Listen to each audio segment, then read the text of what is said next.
Hi everyone, वीरक classes में आप सभी का स्वागत है। तो इस वीडियो में हम पॉलिटी की क्वेश्चंस कर रहे हैं। ये पार्ट 3 होगा इसका।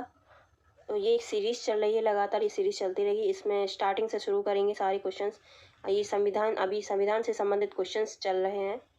तो वीडियो को स्टार्ट करते हैं। अगर वीडियो अच्छा लगे तो एक लाइक ज़रूर करें और चैनल को सब्सक्राइब करें ऐसे वीडियो देखने के लिए। तो फर्स्ट क्वेश्चन है और बताएँ आपने कितने क्वेश्चन सही किए हैं।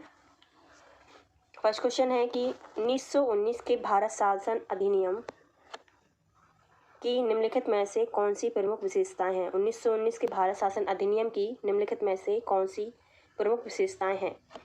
1 है प्रांतों की कार्यकारिणी सरकार में द्वैत शासन की व्यवस्था। 2 है मुसलमानों के लिए पृथक सांप्रदायिक निर्वाचक मंडलों की व्यवस्था।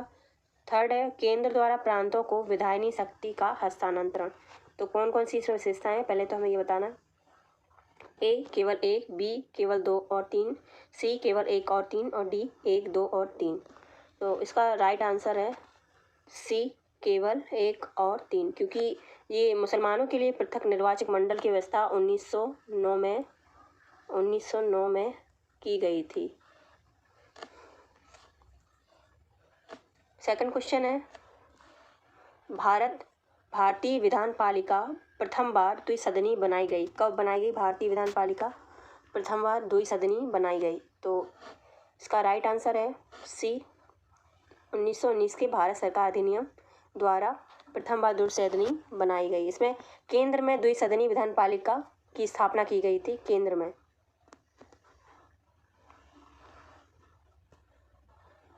इसमें से एक ऊपरी सदन और दूसरा निचला सदन था, जिसमें ऊपरी सदन के लिए 5 वर्ष के लिए होती थी और निचला सदन जो था वो 3 वर्ष के लिए होता था।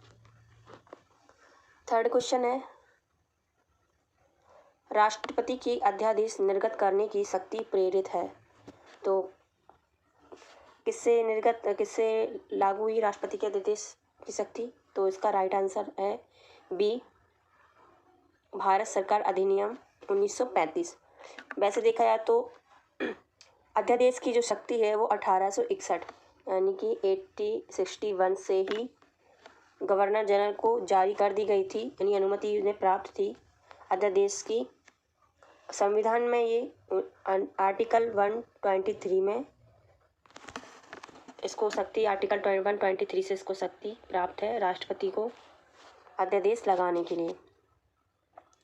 फोर्थ क्वेश्चन है कि केंद्रीय विधानसभा के निम्नलिखित में से कौन सा निर्वाचन भारत सरकार अधिनियम 1919 के तहत हुआ है।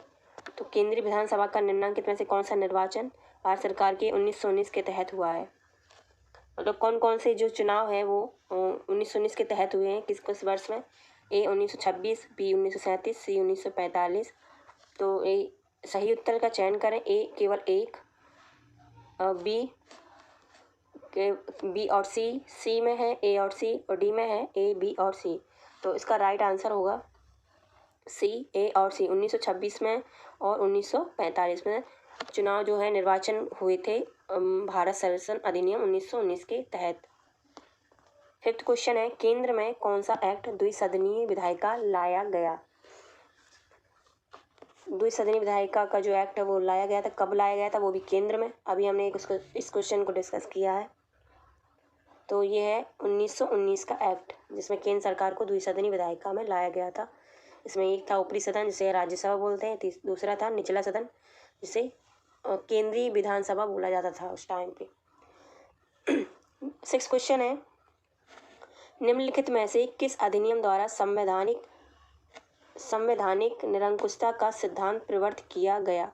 किस अधिनियम द्वारा संवैधानिक निरंकुशता का सिद्धांत जो है वो प्रवर्तित किया गया। तो इसका राइट आंसर है सी 1935 का भारत सरकार अधिनियम। 7 क्वेश्चन है एक संघीय व्यवस्था और केंद्र में द्वैत शासन भारत में लागू किया गया। कब लागू किया गया। संघीय व्यवस्था भी और केंद्र में द्वैत शासन भी लगाया गया। तो किस एक्ट के तहत लगाया गया।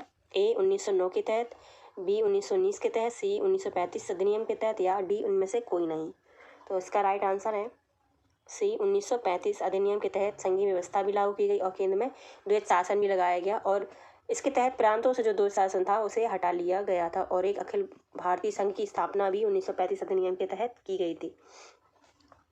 8 क्वेश्चन है, अखिल भारतीय महासंघ स्थापित करने का प्रावधान शामिल है। ये अभी हमने इसकी चर्चा की है, तो इसका राइट आंसर है ए, भारत सरकार अधिनियम 1935 के तहत अखिल भारतीय महासंघ स्थापित करने का प्रावधान था।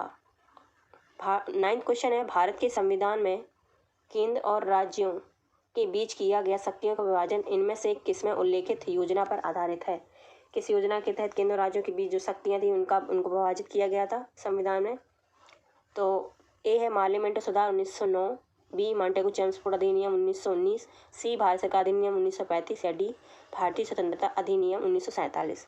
तो इसका राइट आंसर होगा सी, भारत सरकार अधिनियम 1935। 9 क्वेश्चन।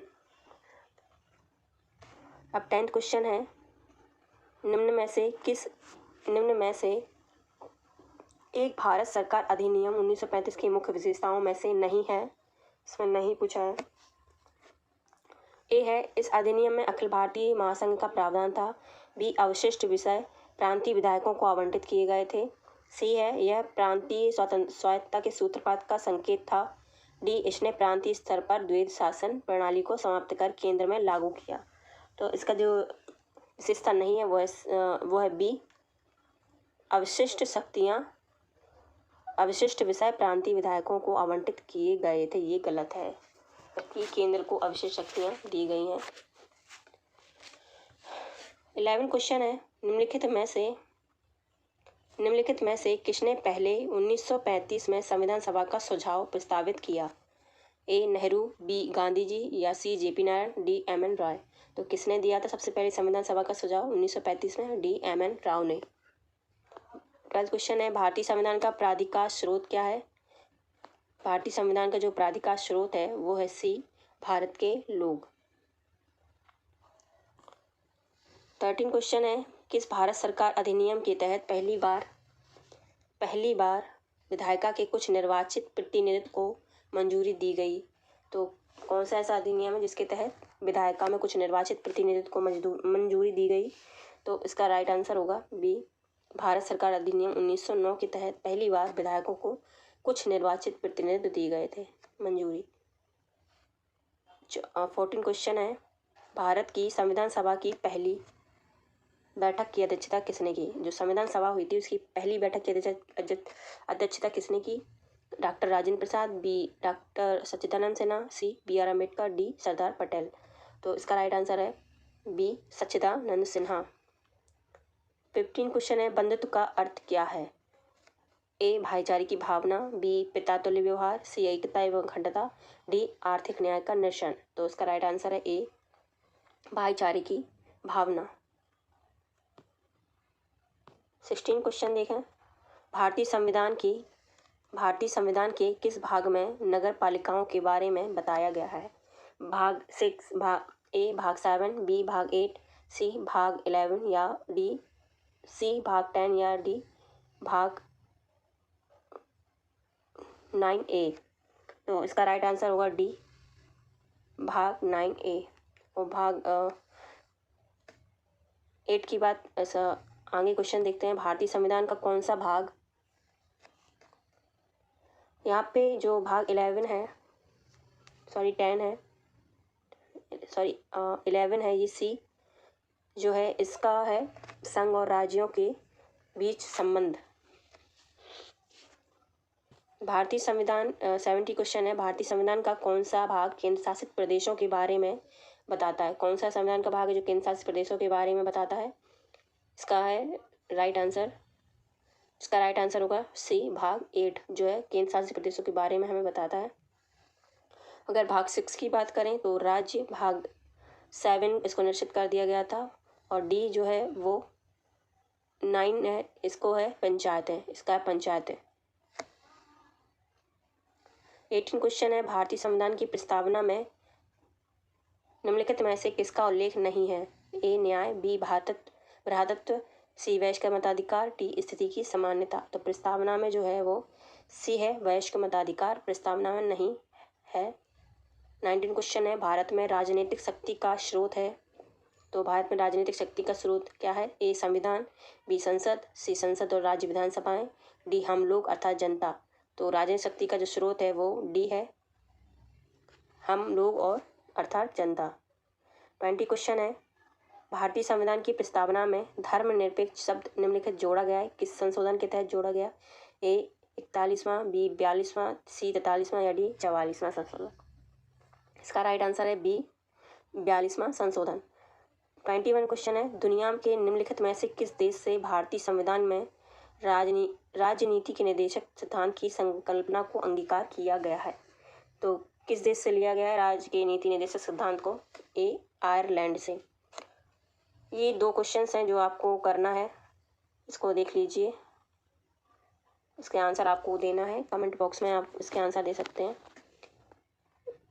एक फर्स्ट है, 1935 के अधिनियम द्वारा स्थापित संघ में अविशेष शक्तियाँ किसको दी गई हैं? और सेकंड है, निम्न में से कौन सा एक भारत शासन अधिनियम 1935 में स्वीकार किया हुआ महत्वपूर्ण और स्थायी अवयव नहीं है? तो कौन सा है जो इसमें 1935 में नहीं है शामिल? ए देश के लिए लिखित संविधान, बी विधानमंडल के लिए निर्वाचित एवं जवाबदेह प्रतिनिधि, सी एक संघ की योजना पर विचार, डी विधानमंडल के लिए सरकारी सदस्यों का समवाचित किया जाना या नॉमिनेट किया जाना। तो ये दोनों आपको, इसके आंसर आपको देने हैं, देख लीजिए अच्छी तरह से। तो आज की वीडियो में बस इतना ही, कल फिर मिलेंगे अगला वीडियो और अगले नए क्वेश्चन के साथ।